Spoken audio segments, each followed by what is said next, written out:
जय हिंद जय Bharat. Engineering graphics का ये लेक्चर नंबर 5 है।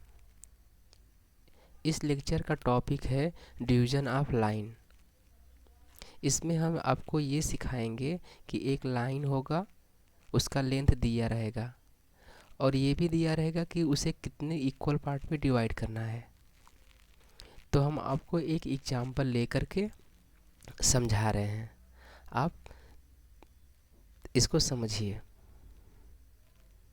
तो यहाँ पे एक प्रॉब्लम लिखा हुआ है, तो इस प्रॉब्लम को हम लोग पहले पढ़ते हैं।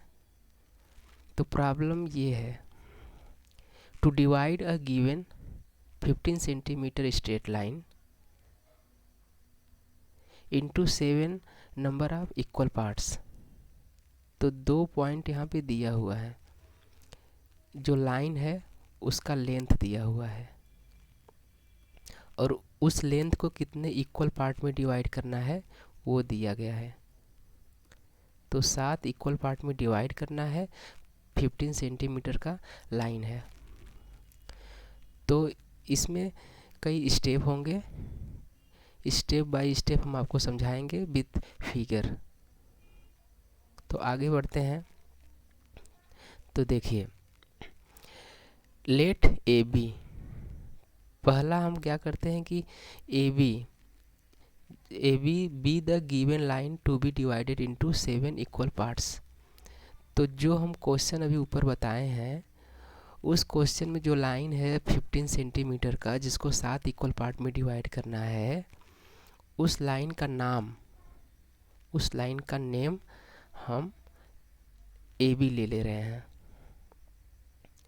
तो ये स्टेप नंबर 1 है, स्टेप नंबर 1।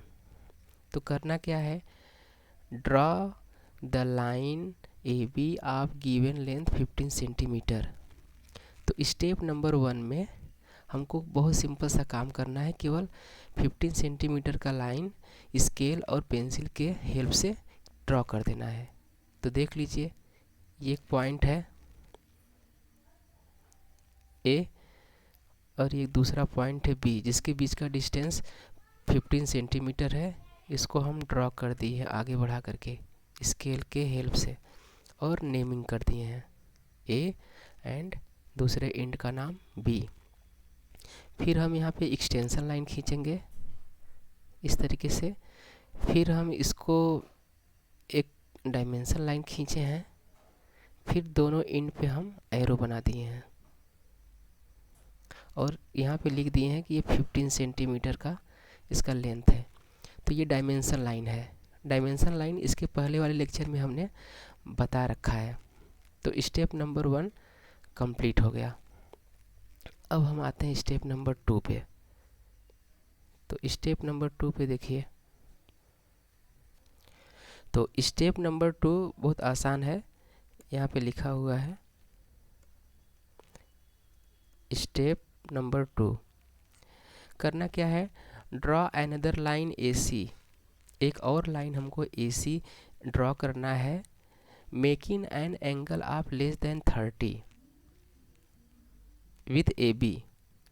तो ए बी जो लाइन हमने ड्रॉ किया है, जैसे हमने ड्रॉ किया था A B line, A B, तो ए बी से एक और लाइन खींचेंगे ए से स्टार्ट करके ए सी, जो कि जो एंगल होगा इसका थीटा, ये 30 डिग्री से कम होना चाहिए। 30 डिग्री से कम हो कुछ भी चलेगा, 25, 26, 20, ये कोई सा भी डिग्री चलेगा, लेकिन 30 से कम होना चाहिए।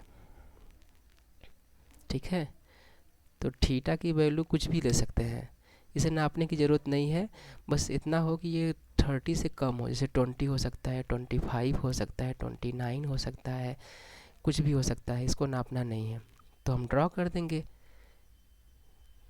यहीं पे एक लाइन खींच करके।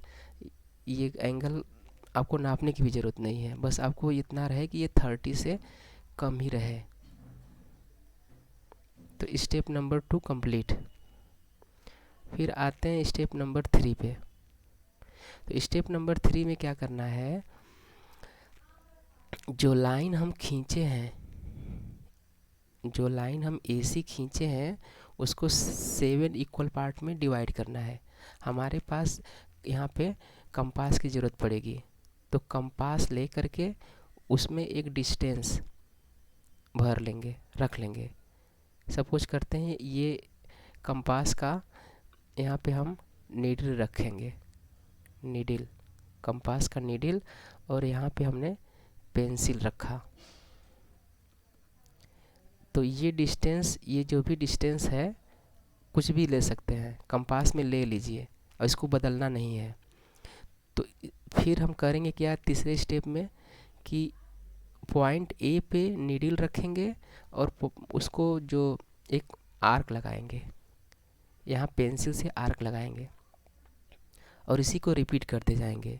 फिर दोबारा हम क्या करेंगे, ए पॉइंट पे कंपास का नीडल रखेंगे, फिर बी पे 2 पे एक मार्क लगाएंगे आगे, उसका नाम हम रखते चले जाएंगे। फिर 2 पे हम रखेंगे नीडल, फिर हम पेंसिल से एक निशान बनाएंगे। तो इस तरीके से हम आगे बढ़ते चले जाएंगे।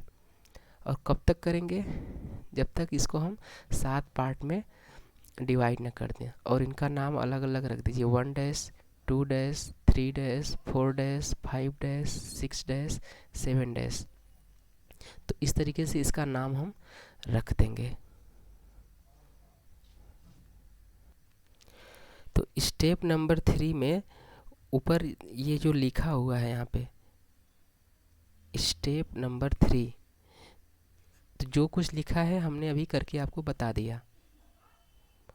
तो वही सब लिखा है कि with the help of dividers, divider के हेल्प से mark 7 equal parts of any suitable length on line AC and mark them by point. उनका नाम आप रखते चले जाइए, 1 dash, 2 dash, 3 dash, 4 dash, 5 dash, 6 dash और 7 डैश, जैसे कि फिगर में हमने आपको समझाया। तो स्टेप नंबर 1 हो गया। फिर इसके बाद हमने स्टेप नंबर 2 भी समझा दिया। फिर स्टेप नंबर 3 भी आपको समझ में आ गया। अब हम बढ़ते हैं स्टेप नंबर 4 पे। तो स्टेप नंबर 4 पे क्या करना है, बहुत सिंपल सी बात है। तो जो ऊपर आप फिगर देख रहे हैं, स्टेप 4 में हमको क्या करना है, जस्ट यहाँ ध्यान दीजिएगा। स्टेप नंबर 4 में केवल ये जो 7 पॉइंट है, 7 डैश, इसको हमको B से मिला देना है। ये 2 पॉइंट हमको पता हैं, 7 डैश और B। तो यहीं पे स्केल रख करके इसको हमको इस तरीके से मिला देना है, स्ट्रेट लाइन। तो यहाँ पे स्टेप नंबर 4 कंप्लीट। ओके, फिर इसके आगे आते हैं स्टेप नंबर 5। तो यहाँ पे स्टेप नंबर ये 4 है। स्टेप नंबर 5 आसान है, देखते हैं क्या है इसमें। यहाँ पे लिखा हुआ है और फिगर भी आप देख लीजिए। तो स्टेप नंबर जो 5 है, यहाँ पे देखिए ये लाइन जो हम खींचे हैं स्टेप नंबर 4 में, अब इसी के पैरेलल पॉइंट 6 डैश से, 5 डैश से, 4 डैश से, 3 डैश से, 2 डैश से, 1 डैश से, इन सभी पॉइंट से होते हुए हम 7 डैश B, या तो हम कह सकते हैं 7 डैश 7, ये लाइन है, ये हमने ड्रॉ कर चुका है, तो ये हमको ऑलरेडी पता है। तो इसी लाइन के पैरेलल, इसी लाइन के पैरेलल हमको 6 डैश और 6 लाइन खींचना है। तो इस तरीके से हम यहाँ से खींच देंगे। तो कैसे खींचेंगे, ये एंगल मेजर कर लेंगे, कोई सा भी एंगल होगा, और उसी एंगल पे सपोज कर लो ये एंगल 30 डिग्री है, सपोज कर लो, तो ये भी हमारा 30 डिग्री होगा, तब दोनों पैरेलल हो जाएंगे। तो इसी तरीके से हम ये सब लाइन पैरेलल लाइन खींचते चले जाएंगे, ये सबका एंगल सेम होना चाहिए। तो इस तरीके से खींच देंगे। ये आगे बढ़ करके, और जो हम लाइन खींचेंगे वो सभी ए बी को कहीं ना कहीं कट करेंगे। देखिए ये कहाँ कट किया, 1 पे, जहाँ कट करेगा उसका नाम रखते जाएंगे, 1 2 3 4 5 6 और ये 7। तो ये 7 इक्वल पार्ट में डिवाइड हो जाएगा। अब यहाँ पे सबसे ज़रूरी बात ये है कि जो लाइन हमारा 1-1 है ये किसके पैरेलल होगा, 2-2 के। ये सब आपस में पैरेलल होंगे, ये जितने भी लाइन है ये सब आपस में पैरेलल हैं। ये सभी ऐसे अगर मैं खींच रहा हूँ तो ये शो कर रहा है पैरेलल। ठीक है, तो ये स्टेप नंबर 5 हो गया। फिर हम चाहें तो इसको हम वेरीफाई भी कर सकते हैं। वेरीफाई कैसे करेंगे, तो वेरीफाई करने का तरीका यही है कि जैसे ये मान लीजिए इतना लेंथ है, तो ये अलग अलग पार्ट में डिवाइड हो गया इस तरीके से। तो चेक करना है कि 7 पार्ट में है कि नहीं। तो क्या करो, ये अगर हमको डिस्टेंस है, ये पूरा जितना नापेंगे स्केल से मेजर कर लो। ये सभी डिस्टेंस स्केल से मेजर कर लीजिए। जब आप मेजर करोगे तो कितना होना चाहिए, क्योंकि 15 सेंटीमीटर है, 7 इक्वल पार्ट में डिवाइड करेंगे तो 2.14 सेंटीमीटर आएगा। अब स्केल से जब मेजर करेंगे तो 2.14 सेंटीमीटर सभी आएंगे।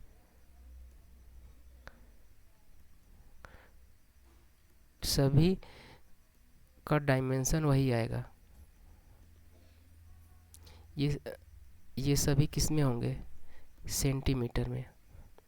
तो अगर ऐसा है तो स्टेप नंबर 5 भी हो गया कि हमने वेरीफाई कर लिया। ठीक है, वेरीफाई कर लिया।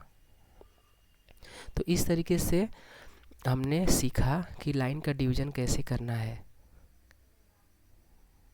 तो यही बस हमको करना है। तो ड्राइंग शीट में हमको क्या बनाना रहेगा, ड्राइंग शीट में सिंपल सा हमको ये क्वेश्चन लिखना होगा। ड्राइंग शीट में ये क्वेश्चन लिखना होगा, इसको लिखना होगा।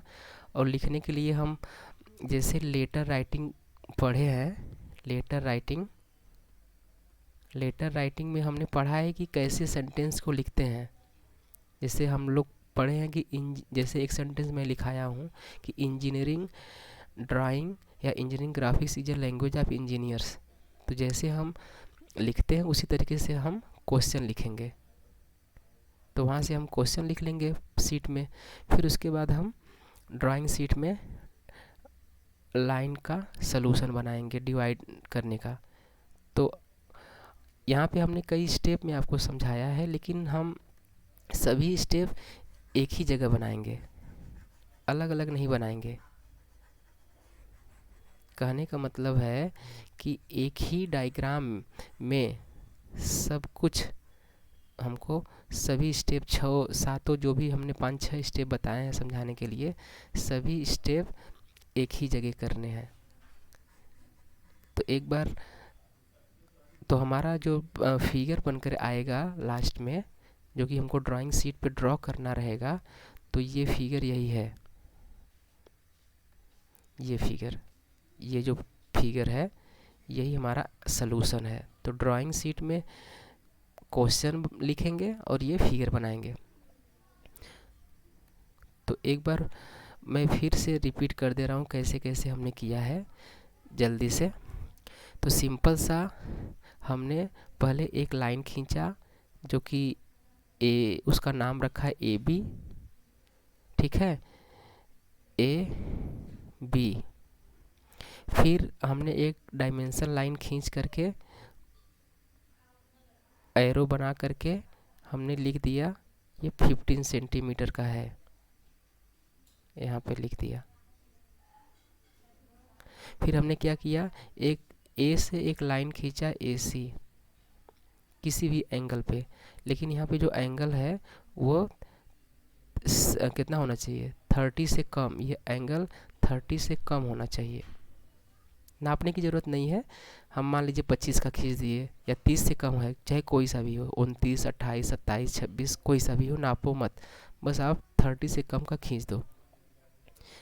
फिर उसके बाद क्या होगा, हमको डिवाइडर या कंपास की हेल्प से इसको, कंपास हो चाहे डिवाइडर हो, इसकी हेल्प से हमको एसी को डिवाइड करना है। एसी को डिवाइड, डिवाइडर ले लो चाहे कंपास ले लो, डिवाइड करना है इन 7 पार्ट्स। तो इसके लिए एक कोई सा डिस्टेंस कंपास में ले लो या डिवाइडर में ले करके, उसको बदलना नहीं है। तो एक बार हम उस डिस्टेंस को कहाँ करेंगे, यहाँ पे कंपास का नीडल रख करके पेंसिल को यहाँ से कट करेंगे। फिर दूसरी बार यहाँ पे कंपास का नीडल रखेंगे, यहाँ पे कट करेंगे। फिर तीसरी बार इसी तरीके से इसको आगे मूव करते जाएंगे। कंपास का नीडल यहाँ रख करके इस पेंसिल को ऐसे कट करेंगे, कंपास का नीडल यहाँ रख करके पेंसिल से कट करेंगे। इस तरीके से 7 इक्वल पार्ट में डिवाइड हो जाएगा। इनका नेमिंग हम कर देंगे 1 dash 2 dash 3 dash 4 dash 5 dash 6 dash 7 dash. इसके बाद 7 डैश को मिला देंगे बी से, और इसी बी के पास हम एक नाम रख देंगे 7 रख देंगे। फिर इसके बाद हम क्या करते थे कि ये एंगल मेजर कर लेंगे, ठीक है, जो भी होगा उसी की हेल्प से हम पॉइंट जो 6 डैश है वहाँ से हम एक पैरेलल लाइन खींचेंगे ऐसे। ये लाइन और ये लाइन दोनों पैरेलल हैं, कैसे खींच सकते हैं, ये हमको अगर एंगल पता है तो खींच सकते हैं। इसी तरीके से हम सभी पॉइंट्स जो हैं ऊपर के डैश वाले, वहाँ से हम पैरेलल लाइन खींच देंगे, और वो ए बी को कहीं ना कहीं कट करेंगे, और कट करेंगे तो उनका एक नाम रखते चले जाएंगे। जैसे 1 डैश के रिस्पेक्ट में 1 आएगा, 2 डैश के रिस्पेक्ट में 2, 3 डैश के रिस्पेक्ट में 3, 4 डैश के रिस्पेक्ट में 4, 5 डैश के रिस्पेक्ट में 5, 6 डैश के रिस्पेक्ट में 6, और 7 के रिस्पेक्ट में 7 डैश के रिस्पेक्ट में 7। इस तरीके से हमारा लाइन पूरा डिवाइड हो गया। तो बस यही हमको करना था। Thank you very much.